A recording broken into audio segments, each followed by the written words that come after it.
মানুষ কেন নামাজ পড়ে না, এর আসল কারণ জানলে আপনি আশ্চর্য হয়ে যাবেন।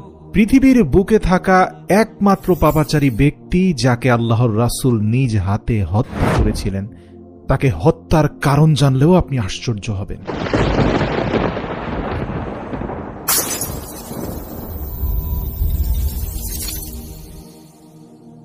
শুরুতে বলে দেই, পৃথিবীর সৃষ্টি লগ্নের পর থেকে প্রত্যেক যুগে প্রত্যেক উম্মতের উপরই নামাজের বিধান ছিল, তবে আদায়ের দিক থেকে পদ্ধতিগত পার্থক্য ছিল।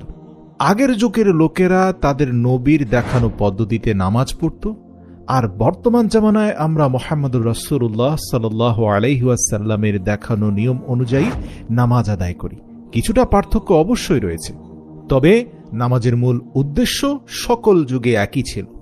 আর এই জন্যই আল্লাহ তাআলা পবিত্র কোরআনে বলেছেন, আগের যুগের লোকেরা নামাজ নষ্ট করে ফেলায় তাদের উপর আযাব চলে এসেছিল।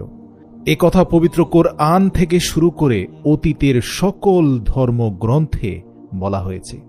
যারা নামাজ ধ্বংস করেছে, আল্লাহ তাআলা তাদেরকে গাইয়ুন নামক জাহান্নামে নিক্ষেপ করবেন। প্রিয় মুসলমান ভাই ও বোনেরা, জাহান্নামের একটা বিশেষ শাখাকে গাইয়ুন বলে। আপনি কি জানেন এই গাইয়ুনটা আসলে কি? এটা যে কতটা ভয়ঙ্কর আপনি জানলে অবাক হয়ে যাবেন।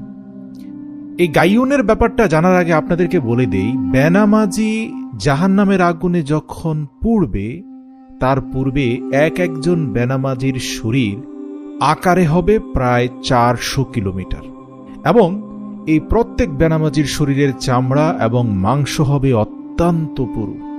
তার দেহে থাকবে অনেক মাংস। জাহান্নামের আগুন এই মাংস ঝলসে দেবে, ঠিক যেমন করে তান্দুরি চিকেনকে ঝলসে দেওয়া হয়। দুনিয়ার জীবনে যারা দেখেছেন, মানুষ আগুনে পুড়ে গেলে পুঁজ জমে যায় শরীরে। বেনামাজিকে বারবার আগুনে পোড়ানোর কারণে কোটি কোটি টন পুঁজ জমা হয়ে যাবে। এখন প্রশ্ন হলো, এত পুঁজ কোথায় গিয়ে জমা হবে? প্রিয় দর্শক, এই সকল পুঁজ জাহান্নামের গাইয়ুন উপত্যকায় গিয়ে জমা হবে। এমনই ভয়ঙ্কর স্থান হলো সেই গাইয়ুন। এখন প্রশ্ন হলো, কারা থাকবে এই গাইয়ুনে? হাদিস থেকে পাওয়া যায়, যারা নিখুঁত এবং সুন্দরভাবে সালাত আদায় করত না, বেনামাজিদেরকে গাইয়ুনের পুঁজের সাগরে নিক্ষেপ করা হবে। আল্লাহ তাআলা বলেন, অতীতের লোকেরাও যুগে যুগে নামাজকে বিনষ্ট করেছে, আর নামাজকে বিনষ্ট করার পেছনে মূল কারণ ছিল প্রবৃত্তির কামনার দাসত্ব করা, অর্থাৎ মন যা চায়, মদ, গাঁজা, নারী নিয়ে ব্যস্ত থাকা, দুনিয়ার জীবনের ভোগ বিলাসিতায় এতটা নিজেকে বিলিয়ে দেওয়া যে সেলফ কন্ট্রোল বলতে যে কিছু আছে সেটা হারিয়ে ফেলা। আর ওই সকল ব্যক্তিরাই মূলত নামাজ নষ্ট করে। আল্লাহ তাআলা তাদেরকে সতর্ক করে বলেন, শীঘ্রই তারা তাদের এই গোমরাহির পরিণামের মুখোমুখি হবে। সূরা মারিয়াম আয়াত নম্বর 59। পবিত্র কোরআনে আল্লাহ বলেন, সুতরাং দুর্ভোগ সেই সব মুসল্লিদের জন্য যারা নিজেদের নামাজের ব্যাপারে একেবারেই উদাসীন। আল্লাহর রাসূল সাল্লাল্লাহু আলাইহি ওয়াসাল্লামকে জিজ্ঞাসা করা হলো, ইয়া রাসূলুল্লাহ, পৃথিবীর বুকে কোন আমল সর্বশ্রেষ্ঠ? উত্তরে আল্লাহর রাসূল বললেন, নামাজ প্রথম ওয়াক্তে আদায় করা শ্রেষ্ঠ আমল। হাদিসটি নেওয়া হয়েছে তিরমিজি শরীফ থেকে। এছাড়াও বেনামাজির ব্যাপারে আরেকটি তথ্য দেওয়া হয়েছে, সেটা হলো এই বেনামাজিদেরকে সাকার নামক আরেক ধরনের জাহান্নামে নিক্ষেপ করা হবে। এই সাকার হলো জাহান্নামের একটা বিশেষ উপত্যকার নাম। সাকারবাসী সম্পর্কে পবিত্র কোরআনে বলা হয়েছে, আমি তাদেরকে দাখিল করব সাকারে। তুমি কি জানো সেই সাকার কি? যেখানে মানুষ জীবিত থাকবে না, আবার মরেও যাবে না। সেখানে মানুষের গায়ের চামড়া ঝলসে দেওয়া হবে। সেখানে নিয়োজিত আছে বিশেষ 19 জন ফেরেশতা। সূরা মুদ্দাসির আয়াত 26 থেকে 30। আল্লাহ তাআলা আরো ইরশাদ করেছেন, কিসে তোমাদেরকে জাহান্নামের আগুনে প্রবেশ করালো? তখন তারা বলবে, আমরা নামাজ আদায়কারীদের অন্তর্ভুক্ত ছিলাম না। সূরা মুদ্দাসির আয়াত নম্বর 42 থেকে 43। প্রিয় ভাই ও বোনেরা, নামাজ ছেড়ে দেওয়া লোকগুলোর জন্য আরো একটি জাহান্নাম রয়েছে। সেই জাহান্নামের নাম হলো ওয়াইল। পবিত্র কোরআন বলছে, ওয়াইল হচ্ছে সেই সব বেনামাজিদের জন্য যারা তাদের নামাজ সম্পর্কে বেখবর। এটা সূরা মাউন আয়াত নম্বর 4 থেকে 5 রয়েছে। আল্লাহর রাসূল বলেন, ওয়াইল হচ্ছে এমন একটি জায়গা যেখানে জাহান্নামীদেরকে সাপ এবং জীবজন্তু এমনভাবে খাবে যে কিছুক্ষণ পর তাদের হাড্ডির উপরে আবার পুনরায় মাংস ও চামড়ার আবরণ চলে আসবে। তারপরে সাপ এবং বিচ্ছু এসে আবার খাবে, তারপর আবার মাংস এবং চামড়া গজাবে, আর এই প্রক্রিয়া চলতেই থাকবে। যখন তাদেরকে বলা হবে নত হয়, তখন তারা নত হয় না। সেদিন মিথ্যা আরোপকারীদের জন্য ওয়াইল হবে এক মাত্র প্রতিশোধ। আর যারা নামাজ আদায় করে না, আখিরাতে তাদের বন্ধু হবে ফেরাউন, হামান এবং উবাই ইবনে খালফ। আপনারা কি জানেন এই উবাই ইবনে খালফ কে? এই উবাই ইবনে খালফ এমন এক জঘন্য ব্যক্তি যাকে দয়ার নবী নিজেই হত্যা করেছেন। এই পাপাচারী ছাড়া নবী করিম সাল্লাল্লাহু আলাইহি সাল্লাম আর কাউকে নিজ হাতে হত্যা করেননি। এই উবাই ইবনে খালফ সে কখনোই আল্লাহর রাসূলের প্রিয় সাহাবী বেলালকে নামাজ পড়তে দিত না। বেলাল নামাজ পড়তে চাইলে তার হাত পা বেঁধে মক্কার অলিতে গলিতে দুষ্ট যুবকদের লেলিয়ে দিয়ে মার খাওয়াতো, পাথর মারত। বেলাল চিৎকার করে বলতো, আমাকে একটু সালাত আদায় করতে দাও, আর তখনই উবাই ইবনে খালফ তাকে অত্যাচার করতে থাকত। এভাবেই একদিন রাসূল সাল্লাল্লাহু আলাইহি ওয়াসাল্লামের বিরুদ্ধে কঠোর কটূক্তি করে, এত বাজে বাজে কথা বলে যা হয়তো আমি আপনি নিজ কানে শুনতেও পারবো না। সে তা বলেই থামেনি, তলোয়ার হাতে নিয়ে আল্লাহর রাসূল সাল্লাল্লাহু আলাইহি ওয়াসাল্লামকে হত্যা করতে যায়। ধস্তাধস্তির এক পর্যায়ে আল্লাহর রাসূল সাল্লাল্লাহু আলাইহি ওয়াসাল্লামের হাতে নিজ তরবারির আঘাতেই নিহত হয় উবাই ইবনে খালফ। আল্লাহর রাসূল বলেন, উবাই ইবনে খালফ ওয়াইল নামক জাহান্নামের বাসিন্দা হবে। প্রিয় মুসলিম ভাই ও বোনেরা, যে যে অবস্থানেই আছেন না কেন, মনে রাখবেন, যত পাপই করেন না কেন, নামাজ দয়া করে ছাড়বেন না প্রিয় ভাই। কারণ নামাজ ছেড়ে দিলে আপনি তওবা করেও মাফ পাবেন না। নামাজ এমন এক ইবাদত যা ছেড়ে দিয়ে তওবার পরেও ক্ষমা পাওয়া যায় না, যে পর্যন্ত না আপনি ক্ষতিপূরণ তথা কাজা নামাজ আদায় না করবেন। মনে রাখবেন, নামাজ একদিন আমাদেরকে বদলে দেবে। রাসূল সাল্লাল্লাহু আলাইহি ওয়াসাল্লাম ইরশাদ করেছেন, কাফের এবং ঈমানদারের মধ্যে ব্যবধান হচ্ছে শুধুমাত্র নামাজ। সুতরাং যে ব্যক্তি নামাজ ছেড়ে দেয় সে কুফরি কাজ করে। ইসলামের চতুর্থ খলিফা আলী রাদিয়াল্লাহু তাআলা আনহু বলেছেন যে ব্যক্তি নামাজ পড়ে না সে কাফের। একদিন সকালবেলা আল্লাহর রাসূল সাল্লাল্লাহু আলাইহি সাল্লাম সাহাবীদের সাথে এক বিশেষ স্বপ্নের আলোচনা করছিলেন। রাসূল সাল্লাল্লাহু আলাইহি সাল্লাম বলেন, আজ রাতে আমার কাছে দুজন আগন্তুক এসেছিল। তারা আমাকে বলল, আমাদের সঙ্গে চলুন। আমি তাদের সঙ্গে গেলাম। আমরা এমন এক লোকের কাছে পৌঁছালাম যে চিত হয়ে শুয়েছিল। অন্য এক ব্যক্তি পাথর নিয়ে তার সামনে দাঁড়িয়ে আছে। সে পাথর দিয়ে শুয়ে থাকা ব্যক্তির মাথায় আঘাত করছে এবং থেতলে দিচ্ছে। যখন সে পাথর নিক্ষেপ করছে তা গড়িয়ে অন্যত্র চলে যাচ্ছে। লোকটা গিয়ে পাথরটি পুনরায় তুলে নিচ্ছে এবং তা নিয়ে ফিরে আসার সঙ্গে সঙ্গে যে লোকটির মাথা থেতলে দেওয়া হয়েছে তা পূর্বের মতো আবার সুস্থ হয়ে গেল। সে আবারও ওই লোকটির মাথা থেতলে দিচ্ছে। রাসূল সাল্লাল্লাহু আলাইহি সাল্লাম বললেন, একই ঘটনা আমি পুনরাবৃত্তি দেখতে পেলাম। আমি আমার সঙ্গী দুজনকে জিজ্ঞাসা করলাম, আল্লাহু আকবার, এরা কারা? আমার সঙ্গে থাকা দুজন ব্যক্তি বললেন, এই ব্যক্তি কোনো কারণ ছাড়া, শারীরিক অসুস্থতা ছাড়া, শুধুমাত্র অলসতার দোহাই দিয়ে এশার 4 রাকাত ফরজ নামাজ না পড়েই ঘুমিয়ে যেত। মনে রাখবেন, শুধু আপনি নামাজ পড়লেই যথেষ্ট নয়, আপনার পরিবার পরিজন এবং নিকট আত্মীয় স্বজনকে নামাজের ব্যাপারে আগ্রহী করতে হবে। যে ব্যক্তি মানুষকে সৎ কাজের উপদেশ দেয়, অসৎ কাজ থেকে বিরত থাকার পরামর্শ দেয়, আল্লাহ তাআলা বলেন, আমি তার প্রতিটি কথার বিনিময়ে এক বছরের ইবাদতের নেকি দান করব। এমন ব্যক্তিকে আমি জাহান্নামের শাস্তি দিয়ে লজ্জাবোধ করি। তাই ঈমানদার ব্যক্তির অত্যাবশ্যকীয় কর্তব্য হচ্ছে অন্যকে সৎ কাজের উপদেশ দেওয়া এবং নিজেও সৎ কাজ করা এবং অসৎ কাজ থেকে বিরত থাকা। প্রিয় ভাই ও বোনেরা, আমি প্রায় দেখি নামাজের সময় হয়ে গেছে, আজান হচ্ছে, অথচ ছেলেরা আড্ডা দিচ্ছে দোকানে, চায়ের দোকানে খোশ গল্প চলছে। সরকারি দল, রাজনৈতিক দল, বিরোধী দল নিয়ে কত আড্ডা। বিশেষ করে আসর ও মাগরিবের সময় চায়ের দোকানের আড্ডা দেখলে আর মসজিদে লোকের অবস্থান দেখলে আমার মনেই হয় না কেন যে মানুষ এই দেশকে 95% মুসলমানের দেশ বলে। কারণ অধিকাংশ মুসল্লিরাই তো আড্ডায় নিমগ্ন। মসজিদগুলো ফাঁকা পড়ে আছে। আর মহিলাদের ক্ষেত্রেও অনেককেই দেখা যায় সংসারের কাজে এতই ব্যস্ততা যে তারা নামাজের কথাই ভুলে যান। এভাবেই নামাজের সময় পার হয়ে যায়, আর পড়া হয় না। এভাবেই অলসতা করে আমরা দিনের পর দিন নামাজ কাজা করে ফেলছি। তাই ভাই ও বোনেরা, আসুন আমরা একটু নামাজি হওয়ার চেষ্টা করি।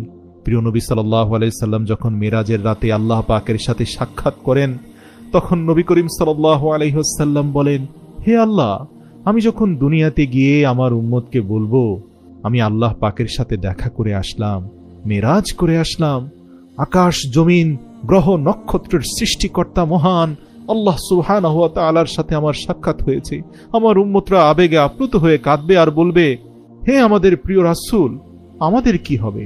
আমরা তো আল্লাহর সাথে দেখা করতে পারলাম না, তখন আমি কি বলবো? আল্লাহ পাক বলেন, আপনার উম্মতকে শুধু বলবেন নামাজের সময় যেন তারা সিজদায় লুটিয়ে পড়ে দিল থেকে বলে সুবহানা রাব্বিয়াল আ'লা। প্রশংসার সাথে রবের শ্রেষ্ঠত্ব যখন তারা ঘোষণা করবে, তখন আমি নিজেই গিয়ে তাদের সাথে সাক্ষাৎ করে আসব, তাদের কলবে গিয়ে উপস্থিত হব। সুবহানাল্লাহ।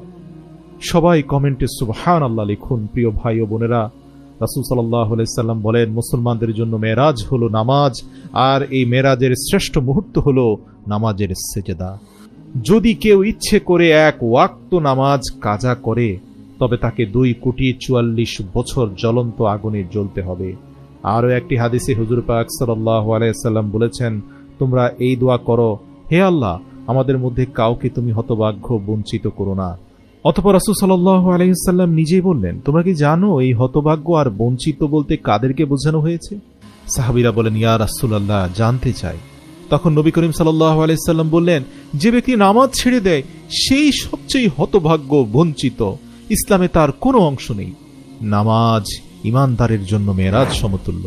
আল্লাহ পাক নামাজের প্রথম সিজদায় মানুষকে জানিয়ে দেন যে তোমাকে এই মাটি দিয়ে সৃষ্টি করেছি। দ্বিতীয় সিজদায় জানিয়ে দেন আবার এই মাটির সাথে মিলিয়ে দেব। আল্লাহু আকবার বলে দাঁড়ানোর সময় জানিয়ে দেন কিয়ামতের দিন আবার এই মাটি থেকে তুমি এভাবেই দাঁড়াবে যেভাবে সিজদা থেকে সোজা হয়ে দাঁড়ালে। সুবহানাল্লাহ। তোমাকে জীবিত করে দাঁড় করাবো। নামাজ ছাড়া কেউ সোজা হয়ে দাঁড়াতে পারবে না আল্লাহর সামনে। আমরা সবাই জানি ইসলামের 5টি ভিত্তি রয়েছে: ঈমান, নামাজ, রোজা, হজ, যাকাত।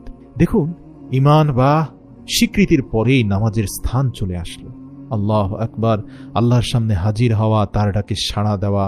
আল্লাহ পাক তার বান্দাকে প্রতিদিন 5 ওয়াক্ত নামাজ পড়ার হুকুম দিয়েছেন। আল্লাহ পাক কোরআন শরীফের 82 জায়গায় বারবার হুকুম করেন, বান্দা তোমরা নামাজ কায়েম করো। হুজুর পাক সাল্লাল্লাহু আলাইহি সাল্লাম বলেন, নামাজ হলো বেহেশতের চাবি। চাবি ছাড়া যেমন তালা খোলা যায় না, তেমনি নামাজ ছাড়া বেহেশত পাওয়া যাবে না।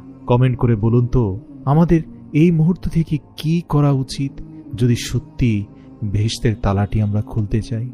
আচ্ছা বলুন তো, মুমিন আর কাফেরের মধ্যে পার্থক্য কি? একটু কমেন্ট করে আমাকে জানান তো, সত্যি আপনি তা অনুভব করেন কিনা।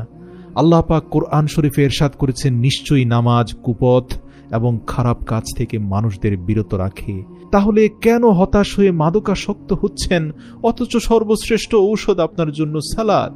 আত্মনিয়ন্ত্রণের, আত্মপরিশুদ্ধির শ্রেষ্ঠ ঔষধ সালাত, মাদক নয়। আল্লাহর রাসূল আরেকদিন বলেন, জানো, আল্লাহর সন্তুষ্টির আশায় নামাজ আদায় করলে তোমার পাপসমূহ শীতকালের গাছের পাতার মতো ঝরে পড়ে যাবে। সুবহানাল্লাহ। এছাড়াও আল্লাহ তাআলা আল্লাহ রাসূলকে বলেন, হে হাবিব, আপনার উম্মতের উপর 5 ওয়াক্ত নামাজ ফরজ করেছি। যে ব্যক্তি এই 5 ওয়াক্ত নামাজ সময় মতো আদায় করবে, আমি নিজ জিম্মায় তাকে বেহেশতে প্রবেশ করানোর ওয়াদা করলাম। সুবহানাল্লাহ। আর যে ব্যক্তি সময় মতো নামাজ আদায় করতে ব্যর্থ হবে, আমি তার কোনো জিম্মাদারি নেব না, অর্থাৎ সে ব্যক্তি দোজখের মধ্যে কঠিন শাস্তি ভোগ করবে। মানুষ এত তুচ্ছ কারণে নামাজ ছেড়ে দেয়, প্রিয় ভাই ও বোনেরা, অন্তর ভেঙে খান খান হয়ে যায়। এই যেমন 2 দিন আগে একজন বলল, আরে ভাই, সে তো একজন সাদা মনের ভালো মানুষ, তাই সেভাবে তার নামাজ পড়ার দরকার নেই। আবার কেউ বলে, ভালোভাবে নামাজ পড়লে মানুষ তাকে জঙ্গিবাদী মোল্লা বলে, তাই নামাজ না পড়াই ভালো। আবার কেউ তো নির্লজ্জের মতো বলে, ধর, নামাজ পড়ে কি হয়েছে? আল্লাহ আমাকে কি দিয়েছেন? আল্লাহ তো কিছুই দান করেননি। দামি বাড়ি, দামি গাড়ি কিছুই না। আরবের শেখদের কত কি, তারা নামাজ পড়ুক। আমাদের পড়ার দরকার নেই। 4 নম্বর পয়েন্টটা বলি, আবার অনেকেই ভাবে তার অনেক কাজ, বেকারদের মতো 5 ওয়াক্ত নামাজ পড়ার সময় তার নেই। 5 নম্বর পয়েন্টটা কি জানেন? আবার কেউ কেউ ভাবে মনের নামাজই আসল নামাজ, হুজুরদের মতো মসজিদের লোক দেখানো নামাজের দরকার নেই। কত হুজুর নামাজ পড়েও তো দেখি কত আকাম কুকাম করে বেড়ায়। 6, আবার কেউ কেউ সারাদিন বাইরে কাজে ব্যস্ত থাকে, আর যখন বলবেন যে ভাই আসুন না নামাজটা পড়ি, তখন একটা মিষ্টি হাসি দিয়ে বলবে, এই ভাই একটু কাপড়টা পরিষ্কার না, কাপড় ঠিক নেই, আপনি যান আপনি যান। 7, কেউ ভাবে তার বয়স কম, বৃদ্ধ হলে নামাজ কালাম ধরবে, যৌবন এখন উপভোগ করার সময়। 8, আবার কেউ ভাবে আমি কোনো খারাপ কাজ করি না, আমার কোনো পাপ নেই, তাই আমার নামাজ পড়ার দরকার নেই। 9, অনেক মানুষ আছে নামাজ পড়ে আবার খারাপ কাজ করে, সেভাবে আমি খারাপ কাজ করি না। অনেক মানুষকে হর হামেশায় বলতে শোনা যায়, আরে ভাই নামাজ পড়েও তো দেখেছি কত খারাপ কাজ করে বেড়ায় মানুষ, দেখুন ভাই আমি নামাজও পড়ি না, খারাপ কাজও করি না। 10, কেউ কেউ বলে ভাই জামানা চেঞ্জ হয়ে গেছে, আপনি জান্নাতে যাইতে পারবেন না, চারপাশে যত অপরাধ হচ্ছে তার কোনো ক্ষমা নেই, তাই ক্ষমার আশা ছেড়ে দিয়ে নামাজ পড়া বাদ দিয়ে দিয়েছি। আবার কেউ কেউ ভাবে আমি তো বিরাট শিক্ষিত, উচ্চ বংশের ধনী মানুষ, সাধারণ গরিবের মতো তালিওয়ালা জামা পরে এই সকল মোল্লাদের সাথে নামাজ পড়া আমাকে মানায় না। 12, অনেকে চিন্তা করে নামাজে মন বসে না ভাই, তাই নামাজ পড়ি না, যখন নামাজে মন বসবে তখন পড়ব নে। 13, অনেকেই সকালে ঘুম থেকে উঠতে পারেন না বলে ফজরের নামাজ পড়েন না, এই দোহাতে আবার বাকি নামাজগুলো পড়েন না, বলেন যে ভাই প্রথম নামাজ মিস হয়ে গেছে, বাকিগুলো পড়ে কি লাভ, জাহান্নামে তো যাবই। আবার অনেকে আছে ফজর মিস দেন, বাকি 4 ওয়াক্ত পড়েন। 14, অনেকে বলে 5 ওয়াক্তে এত রাকাত নামাজ কষ্ট লাগে ভাই, তাই পড়ি না, এত বেশি পড়তে পারবো না, মাঝে মাঝে 2-1 ওয়াক্ত পড়ি, আর জুমার নামাজটা ভাই আমি পড়ি। 15, অনেককে বলতে শোনা যায় শুক্রবারে জুমার নামাজ পড়লেই হয়, এতেই চলে, এত বেশি নামাজ পড়তে হয় না। 16, অনেককে এমনও বলতে শোনা যায় আমার পীর আছে, পীরের তরিকায় চলি, আপনাদের মতো ভাই 5 ওয়াক্ত নামাজ আমার পড়তে হয় না। 17, অনেকে আবার সূরা, নিয়ত ইত্যাদি জানে না, তাই নামাজও পড়ে না, বলে যে ভাই আমি নামাজের নিয়ম কানুন জানি না, শিখারও ইচ্ছা নেই, পড়বও না। 18, অনেকে আবার নিয়ত করে সামনের বছর হজ করে একেবারে পাক্কা নামাজি হয়ে যাব, বারবার ধরা ছাড়া ভালো না। 19, অনেকে আবার বলেন হুজুর বলেছে যার ঈমান আছে সেই বেহেশতে প্রবেশ করবে, নামাজের দরকার কি, আর এজন্যই অনেকে নামাজ পড়ে না। আবার দেখবেন অনেকে বাবা দাদাদের দোহাই দেয়, বলে যে আমার বাবা নামাজ পড়তো না, আমিও পড়বো না, পড়বো তবে বৃদ্ধ হলে পড়বো। 21, কেউ কেউ বলে নামাজি হুজুররা হলো জঙ্গি, তাই আমি নামাজ পড়ি না। 22, কেউ কেউ বলে বাবা মা নামাজ শিক্ষা রোজা শিক্ষা দেয়নি, তাই পড়ি না। 23, অনেক মুসলমান আছেন তারা বলেন নামাজ পড়ে কি লাভ ভাই, কোনো লাভ নেই, ভাগ্যে যদি বেহেশত থাকে এমনি পাবেন, নামাজ টামাজ লাগবে না। 24, কেউ কেউ বলে স্কুল কলেজ বিশ্ববিদ্যালয়ের প্রগতিশীল তাদের দেখা শ্রেষ্ঠ শিক্ষকেরা বলেছেন ভালো মানুষ হতে নামাজি হতে হয় না, ভালো মানুষ তার মনের সিদ্ধান্তেই হতে পারে। 25, অনেক দলের নেতাকর্মীরা বলেন সমাজের গুণীজন নেতা, সুশীল, মানবতাবাদী, সংস্কৃতিবাদী সবাই বেনামাজি, তাই আমিও নামাজ পড়ি না, তবে প্রিয় মুসলমান ভাই ও বোনেরা, নামাজ না পড়ার কারণ যাই হোক না কেন বেনামাজির জন্য অপেক্ষা করছে জাহান্নাম। এই যতগুলো পয়েন্ট আমি বললাম এগুলোর উত্তর আপনি আপনার মধ্যেই খুঁজে নেন, এগুলোর উত্তর আপনি ভালো করেই জানেন। সত্যি বলেন তো এগুলোর উত্তর আপনি জানেন না? অবশ্যই জানেন, কিন্তু জেনে শুনে গা যদি ভাসিয়ে দিয়ে থাকেন এই পয়েন্টগুলোর সাথে, তাহলে জেনে রাখবেন আল্লাহর সাথে চালাকি করে কোনো দিন পার পাবেন না। আল্লাহ পাক ইরশাদ করছেন, হে আমার বান্দারা, আজ তোমাদেরকে কিসে জাহান্নামে নিক্ষেপ করেছে? তারা উত্তরে বলবে, আমরা নামাজ আদায় করতাম না। সূরা মুদ্দাসির আয়াত 42। কিন্তু দুঃখজনক হলেও সত্য যে নিজেদের মুসলিম বলে দাবি করলেও এই গুরুত্বপূর্ণ ইসলামের স্তম্ভ নামাজ সম্পর্কে আমরা অনেক মুসলিম আজ এতই উদাসীন যে ঈমানের পরে নামাজের স্থান, সেই নামাজের স্থান যে কোথায় কোথায় ফেলে এসেছি তা ভালো করে খুঁজেও পাচ্ছি না। এই উদাসীনতার অন্যতম কারণ হলো নামাজের গুরুত্ব এবং প্রয়োজনীয়তা অনুধাবনে ব্যর্থ হওয়া। এত মসজিদ ঢাকা শহরে, কিন্তু জুমা ছাড়া মসজিদগুলো কেন ফাঁকা? এক পরিসংখ্যান বলছে ঢাকা শহরের মাত্র ৯% নামাজ উপযুক্ত যুবক মুসল্লিরাও যদি নামাজ পড়ে, সবগুলো মসজিদেও ঠাঁই দেওয়া সম্ভব হবে না। বিশ্বাস করুন, নামাজ এমন এক ইবাদত, এই ব্যাপারে আল্লাহ এক বিন্দু ছাড় আপনাকে দিবেন না।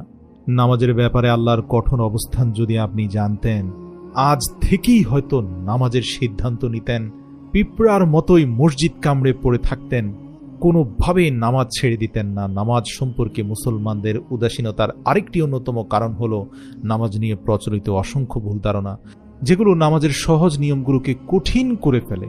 যেমন অনেক মানুষ এমন দেখা যায় যে সে দোয়া কুনুত জানে না। এখন দোয়া কুনুত মোটামুটি একটা বড় দোয়া, শিখতে হয়তো মাসখানেক সময় তার লেগে যাবে, যেহেতু সে আরবি ভাষায় দক্ষ না। পুরো বিষয়টাই তাকে মুখস্থ করতে হবে। তো এই দোয়া কুনুত না জানার কারণে সে পুরো এশার নামাজ বাদ দিচ্ছে। আমার সাথে দেখা হয়েছিল এমন একজন ভাই, তিনি বললেন, আমি দোয়া কুনুত জানি না, তাই এশার নামাজ বাদ দিচ্ছি ভাই, শুধু ওই 4 ওয়াক্ত পড়ছি, আল্লাহ যদি মাফ করে। অথচ বিশ্বাস করুন, দোয়া কুনুত ভিতর নামাজের জন্য অপরিহার্য অংশ নয়। আপনি দোয়া কুনুত ছাড়াও ভিতরের নামাজ পড়লে ভিতরের নামাজটা একেবারে বাতিল হয়ে যাবে না, আপনি সওয়াব কম পাবেন। এমনকি ভেতরের নামাজ এশার নামাজেরও অংশ নয়। মানে আপনি ভেতরের নামাজ না পড়েও যদি এশার নামাজ পড়েন, তাহলে এশার নামাজ আল্লাহর দরবারে কবুল হবে। এটা একটা ভিন্ন নামাজ। বাস্তবতা হলো নিয়মিত 5 ওয়াক্ত নামাজ পড়া খুব কঠিন কোনো কাজ নয়। কিন্তু আমরা অনেকেই ছোটবেলায় হুজুরের কাছে যখন নামাজ পড়া শিখেছিলাম, তখন হয়তো অনেক কিছু ভুল শিখেছিলাম। এই যেমন ধরুন, নাওয়াই তুয়া নুসালি আলিল্লাহি তাআলা, এভাবে আরবি নিয়ত যে পর্যন্ত না শিখেছে সেই পর্যন্ত হুজুরের বেধড়ক পিটানি তো আছেই। আর এই সকল মারধরের মাধ্যমে যে নিয়ত শেখানো হয়েছে, বড় হয়ে জানতে পারলাম নিয়ত একটা আত্মিক সিদ্ধান্ত, অন্তরের সিদ্ধান্ত। এরকম আরবিতে এটাকে লম্বা করে পড়তেই হবে এমন কোনো কথা নেই। ইভেন আপনি যদি বাংলায় বলেন যে আমি 4 রাকাত এশারের ফরজ নামাজ আদায় করতে যাচ্ছি, আল্লাহু আকবার, ব্যাস এতটুকুই যথেষ্ট। অথবা কিচ্ছু না বলে যদি মনে মনে স্মরণ করেন, এখন তো আমি 4 রাকাত এশার ফরজ নামাজ আদায় করতে যাচ্ছি, জাস্ট মনে স্মরণ করলেন, ঠোঁটে আওড়ালেন না, তাও কিন্তু নামাজ হয়ে যাবে। সুবহানাল্লাহ। তো এই যে নামাজকে কঠিন করার পদ্ধতি যুগ যুগ থেকে আমাদের সমাজে চলে এসেছে, এইসবের বিরুদ্ধে শক্ত অবস্থান নিতে হবে। নামাজকে সহজভাবে মানুষের সামনে উপস্থাপন করতে হবে। কোনো মানুষ সে যদি নামাজের ব্যাপারে অনীহা প্রকাশ করে, সে যদি বলে নামাজ অনেক লম্বা হচ্ছে, রাকাতগুলো অনেক লম্বা হয়ে যাচ্ছে, না না আমি এত নামাজ পড়তে পারবো না, তাকে অন্তত বলুন, ভাই আপনি ফরজটা পড়ুন, শুরুর দিকে ফরজটা পড়তে বলুন, সহজ করে বুঝান, তার জন্য সহজ করে দিন। সবার জন্য না, শুধু তার জন্য সহজ করে দিন। দেখবেন আস্তে আস্তে সে সুন্নতের প্রতিও ভালোবাসা সৃষ্টি হচ্ছে। বিশ্বাস করুন, নামাজ এমন এক আত্মার পরিশুদ্ধি এবং প্রশান্তির ইবাদত, যার আনন্দ এবং স্বাদ আপনি পেয়ে গেলে আর ছাড়তে চাইবেন না। তাই শুরুর দিকে নামাজকে সবার জন্য সহজ করে উপস্থাপন করুন। অনাগ্রহীদেরকে বলুন শুধু যেন ফরজগুলো অন্তত পড়ে। মানে হচ্ছে ফজরের 2 রাকাত, জোহরের 4 রাকাত, আসরের 4 রাকাত, মাগরিবের 3 রাকাত, এশার 4 রাকাত, ব্যাস ওগুলো সুন্দর করে পড়তে বলুন। ধীর স্থিরভাবে সূরাগুলো পড়তে বলুন। ধীরে ধীরে আস্তে আস্তে দেখবেন সে সুন্নতগুলো আদায় করা শুরু করেছে, এমনকি সে রাত জেগে তাহাজ্জুদ হয়তো পড়ছে। এছাড়াও আমাদের দেশে বিকৃত নামাজ ও অন্যান্য শিক্ষা সংক্রান্ত বইগুলো জাল হাদিস আর মন গড়া নিয়ম কানুনে ভরপুর। রাসূল সাল্লাল্লাহু আলাইহি সাল্লাম বলেছেন, যখন আদম সন্তান সিজদার আয়াত পাঠ করে অতঃপর সিজদা করে, তখন শয়তান কাঁদতে কাঁদতে এক পাশে সরে দাঁড়ায় এবং বলতে থাকে, হায় আমার পোড়া কপাল, আদম সন্তানকে সিজদা করার নির্দেশ দেওয়া হলো আর সে সিজদাও দিয়ে ফেলল, সুতরাং তার জন্য জান্নাত নির্ধারিত হয়ে গেল, আমি ব্যর্থ হয়ে গেলাম। একবার ভাবুন, যেই সিজদা আপনার জান্নাত নিশ্চিত করে, দৈনিক সেই সিজদাগুলোর থেকে আপনি কত দূরে সরে গিয়েছেন। শয়তান বলতে থাকে, হায় আমি অস্বীকার করেছিলাম, তাই আমি জাহান্নামী। আর এই আদম সন্তান সারাদিন কত পাপ করার পরেও শেষ পর্যন্ত দেখছি এশার সিজদায় চলে গেল, হায় সে তো জাহান্নাম থেকে জান্নাতি হয়ে গেল, আমি ব্যর্থ হয়ে গেলাম। এই হাদিসটি নেওয়া হয়েছে মুসলিম শরীফ থেকে। আব্দুল্লাহ ইবনে মাসউদ রাদিয়াল্লাহু থেকে বর্ণিত, রাসূল সাল্লাল্লাহু আলাইহি সাল্লাম বলেন, যেন আমার নিকট কোন কাজটি সবচেয়ে বেশি প্রিয়? সাহাবীরা মাথা নেড়ে জানতে চাইলে আল্লাহর রাসূল বলেন, সময় মতো নামাজ আদায় করা, এটাই আমার কাছে সবচেয়ে প্রিয়। মুসলিম শরীফ থেকে হাদিসটা নেওয়া হয়েছে। আমরা অনেকেই হয়তো জানি না নামাজ পড়লে বিভিন্ন ধরনের উপকারিতা রয়েছে, অনেক রোগ থেকে আমরা আমাদেরকে রক্ষা করতে পারি। আপনি তো জানেন নামাজের শ্রেষ্ঠতম অংশ হচ্ছে সেজদা, যে সময় সরাসরি আল্লাহর সাথে বান্দার কলবে কানেকশন হয়ে যায়। এক নামাজে সেজদা অনেকগুলো শারীরিক সমস্যা থেকে আমাদের মুক্তি দেয়। সেজদাতে ব্রেন এবং আমাদের মুখের টিস্যুগুলোতে স্বাভাবিকের চাইতে বেশি রক্ত সঞ্চালিত হয়, যেটা অনেক রোগ প্রতিরোধে সাহায্য করে। ব্রঙ্কাইটিস হওয়ার সম্ভাবনা অনেকাংশে কমে যায়। গবেষণায় এসেছে বেনামাজিদের থেকে নামাজিদের ব্রঙ্কাইটিস হওয়ার সম্ভাবনা অনেক কম থাকে। এর কারণ হচ্ছে তারা নিয়মিত 5 বার সেজদা দিয়ে থাকে। এর কারণ হচ্ছে তারা নিয়মিত অন্তত 20 বারেরও অধিক সেজদা দিয়ে থাকে। সেজদা করলে ফুসফুসেরও বিভিন্ন রোগ হওয়ার সম্ভাবনা কমে যায়। 2 নামাজের রুকুতে যাওয়া কিংবা সেজদায় যাওয়ার মাধ্যমে যে অঙ্গভঙ্গি আমরা করি তা আমাদের মেরুদণ্ডের L5 এবং L3, যেখানে মূলত ব্যাক পেইন ক্রিয়েট হয়, সেই সমস্যার সমাধান করে দেয়, যার কারণে আমরা হার্ট, কিডনি থেকে শুরু করে অনেকগুলো প্রবলেম থেকে বেঁচে যাই। বিশ্বাস করুন, বেনামাজিদের হাসপাতালগুলোতে গিয়ে খবর নিয়ে জানুন, পশ্চিমা দেশে বেনামাজিদের সেই সকল লাইফস্টাইলকে দেখুন, কত ভয়ঙ্কর রকমের রোগে আক্রান্ত, যা হয়তো মুসলিমদের মধ্যে নেই। এছাড়াও রুকু থেকে সোজা হওয়া এবং সাথে সাথে আবার সিজদায় চলে যাওয়া, এই জায়গাতে আমাদের পাকস্থলীর উপরে এমন কিছু চাপ পড়ে এবং বিশেষ নাড়াচাড়া ও টানের কারণে অর্শ, পায়েস এবং হার্নিয়া হবার সম্ভাবনা অনেকাংশে কমে যায়।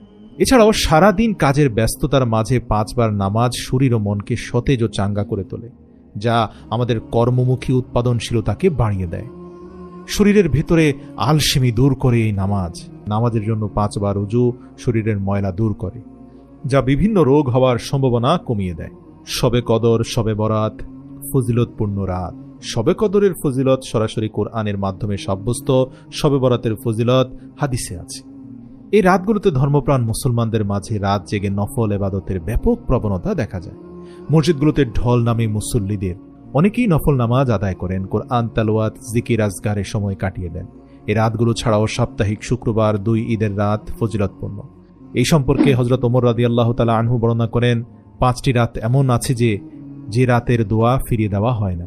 জুমার রাত, রজবের প্রথম রাত, শাবানের 14 তারিখ রাত, 2 ঈদের রাত। আমাদের দেশে 2 ঈদের রাতের গুরুত্ব খুব কম থাকলেও শবে কদর এবং শবে বরাতে উপচে পড়া ভিড় থাকে, গভীর রাত পর্যন্ত মসজিদে আনাগোনা থাকে। যুবকদের একটা অংশ রাত জেগে বাইরে ঘুরে বেড়ান, আনন্দ করেন, তবে বিচক্ষণেরা রাত জেগে তাহাজ্জুদ এবং কিয়ামুল লাইল পড়েন।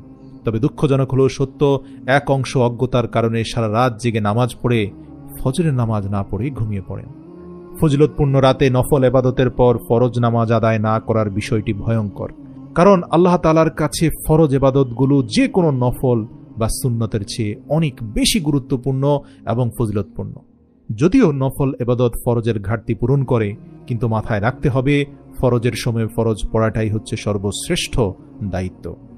আল্লাহ রাসূল বলেন, কিয়ামতের দিন বান্দার সর্বপ্রথম হিসেব নেওয়া হবে নামাজের। যদি তার নামাজের হিসেব সঠিক হয় তাহলে সে সফল কাম হবে এবং নাজাত পাবে, আর যদি নামাজ বিনষ্ট হয়ে যায় তাহলে সে বিফল ও ক্ষতিগ্রস্ত হবে। যদি ফরজ নামাজে কিছু কমতি হয় তাহলে আল্লাহ বলবেন, দেখো আমার বান্দার কোনো নফল ইবাদত আছে কিনা, তখন নফল দিয়ে ফরজের ঘাটতি পূরণ করা হবে। তাই বিনীত অনুরোধ করছি, রাত জেগে গুরুত্বপূর্ণ রাতগুলোতে যে আপনারা ইবাদত করেন তা নিঃসন্দেহে শ্রেষ্ঠ। অবশ্যই মনে করে সকালের ফজরের সালাতগুলো আদায় করে নেবেন। আরেক দল জাহান্নামীদেরকে আল্লাহ প্রশ্ন করবেন, কিসে তোমাদেরকে জাহান্নামে নিয়ে এলো? তারা বলবে, আমরা মিসকিনদের খাবার দিতাম না, আমরা সারাক্ষণ শুধু মানুষের সমালোচনা করতাম, সমালোচনায় নিমগ্ন থাকতাম, এমনকি আমরা কিয়ামতের দিবসকে অর্থাৎ কিয়ামতকে অস্বীকার করতাম। আর এইভাবে হঠাৎ আমরা আজ এই কিয়ামতের মুখোমুখি এসে দাঁড়িয়ে গেলাম। মৃত্যুর পরে যে জীবন আমাদের হবে তা আমরা বিশ্বাসই করতাম না।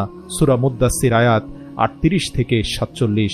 আব্দুল্লাহ ইবনে আব্বাস রাদিয়াল্লাহু থেকে বর্ণিত, এক নারী রাসূল সাল্লাল্লাহু আলাইহি সাল্লামের কাছে এলো এবং বলল, আমার মা একদা মানত করেছিলেন যে তিনি হজ করবেন, কিন্তু তা পূরণ করার আগেই তিনি ইন্তেকাল করলেন। এক্ষেত্রে আমার করণীয় কি? রাসূল সাল্লাল্লাহু আলাইহি সাল্লাম বললেন, তুমি তার পক্ষ থেকে হজ করো। তখন সেই নারী অবাক হয়ে গেলে আল্লাহর রাসূল বললেন, তোমার মা যদি ঋণী হতেন তাহলে কি তুমি তার ঋণ পরিশোধ করে দিতে না? ওই নারী বলল, অবশ্যই ইয়া রাসূলুল্লাহ। তখন নবী করিম সাল্লাল্লাহু আলাইহি সাল্লাম বললেন, তবে আল্লাহর ঋণ পরিশোধ করো, কেননা তিনি তার প্রাপ্য পাওয়ার অধিকারের উপযুক্ত, আর তোমার মা তোমাদের জন্য সম্পদ রেখে গেছেন। এই হাদিসটি নেওয়া হয়েছে বুখারী শরীফ থেকে। এই হাদিস থেকে বোঝা যায় যে বান্দার উপর ফরজ নামাজ অথবা ফরজ হজ তা অবশ্যই পূর্ণ করতে হবে। নামাজ পড়তে না পারলে পরবর্তীতে তা বাধ্যতামূলক কাজা করতে হবে। খন্দকের যুদ্ধে শত্রু বাহিনী দ্বারা পরিবেষ্টিত থাকার কারণে রাসূল সাল্লাল্লাহু আলাইহি সাল্লামও তার সাহাবীদের কয়েক ওয়াক্ত নামাজ কাজা হয়ে যায়। ছুটে যাওয়া সেই নামাজ তারা রাতে আদায় করেন। এই হাদিসটি নেওয়া হয়েছে বুখারী শরীফ থেকে। মানে মাফ নেই, সংকট যত ভয়াবহ হোক নামাজ পড়তেই হবে। একান্ত ছুটে গেলে কাজা তো অবশ্যই করতেই হবে। এমনকি সফরের সময় আল্লাহর রাসূল রাতে ঘুমানোর সময় বেলাল রাদিয়াল্লাহু তাআলা আনহুকে রাতের পাহারাদার হিসাবে নিয়োগ দেওয়া হতো, যাতে নামাজের সময় জাগিয়ে তোলার দায়িত্বটা তিনি পালন করতে পারেন। এরপর সবাই ঘুমিয়ে পড়লে বেলালও গভীর ঘুমে আচ্ছন্ন হয়ে পড়লেন। ফলে সবার নামাজ কাজা হয়ে গেল।